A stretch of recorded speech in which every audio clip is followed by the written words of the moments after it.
They wanted you to believe that the last-second miracle we all witnessed was a masterpiece of strategic engineering designed by the brilliant minds on the sideline. They wanted you to sit back, smile, and accept the corporate narrative that everything went exactly according to the playbook. But they completely underestimated the sheer power of the truth, and they definitely underestimated the fact that leaks always find a way to the surface. New information has just broken wide open, and it is a total bombshell that turns the entire final sequence into the most controversial, scandalous move we have seen in recent history. If you thought the fans were just going crazy or overanalyzing the tape, you are about to be completely vindicated because we now have direct, explicit confirmation from inside the circle. The veil has been lifted, and the putrid smell of mid-tier management is all over this situation. We are talking about a level of tactical desperation that is so weak, so thoroughly embarrassing, that it should be treated as an immediate fireable offense. They did not draw up a game-winning masterpiece for the generational talent on this roster. No, the plan was actually something so cowardly it defies basic basketball logic. Let us dig deeper into what actually happened, because the media is trying to gloss over the real story. Lexie Hall went on the radio and dropped a massive revelation about what Caitlin Clark and Sophie Cunningham were dealing with on that final possession. The quote from Lexie Hall is plain as day, and it should make your blood boil. She admitted that they were actively trying to draw a foul on that last play. Think about that for a second. With the game on the line, the brilliant strategic brain trust on the sideline decided that instead of hunting for the best possible shot, the ultimate goal was to go foul baiting. It is the absolute epitome of beta basketball, a complete failure of nerve when the lights were at their brightest.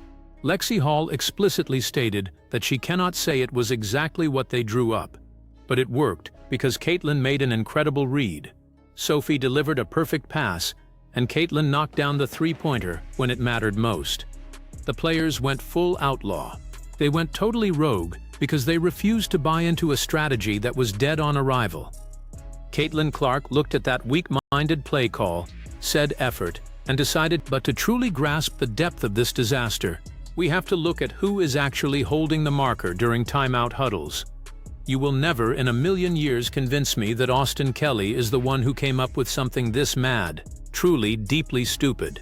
No, this has the fingerprints of head coach Stephanie White written all over it.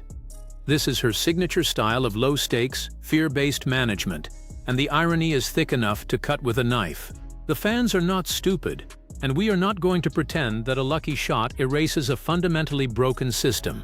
In fact, a fan pointed out that this single desperation heave probably just bought Stephanie White another 10 games of job security, which is a terrifying thought for anyone who wants to see this team succeed. If you want proof of the internal tension, just look at the evidence written across the faces of the players themselves. We need a full body language police investigation on this huddle. Look at Kelsey Mitchell's face when she was coming around the edge on that little curl route. Ask yourself if she looks happy. Is she genuinely thrilled about the result?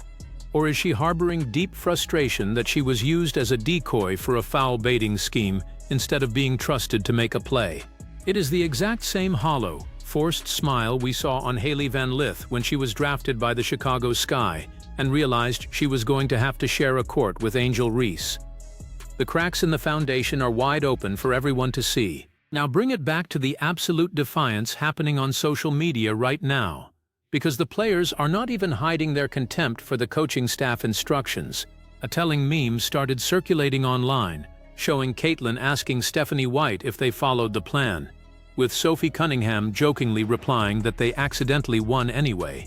Sophie Cunningham did not just look at that meme, she actively shared it with the world, and Caitlin Clark officially liked the post, cementing her alignment with the rebellion.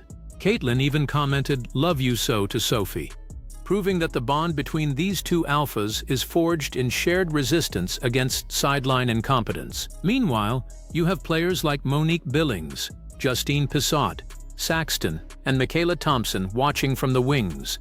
Justine Pissot is riding the pine right now, completely buried on the bench. And you know she cannot be a huge fan of how Stephanie White is running this circus. We want to see what that joker has got on the court. But instead, The talent is being wasted, while the coaching staff relies on schemes that belong in the garbage. Knowing that the official instruction on a game-defining possession was to hunt for a whistle rather than a basket is completely indefensible. It is some of the weakest, most cowardly dog shit I have ever heard in my life. I refuse to believe Austin Kelly is that oblivious, which leaves us with one unavoidable conclusion. This was a total executive failure from the top, a level of coaching malpractice that warrants a swift vote of no confidence to get her out of the chancellor's seat immediately. We also have to talk about what this means for the future, because this victory was achieved despite the coaching, not because of it.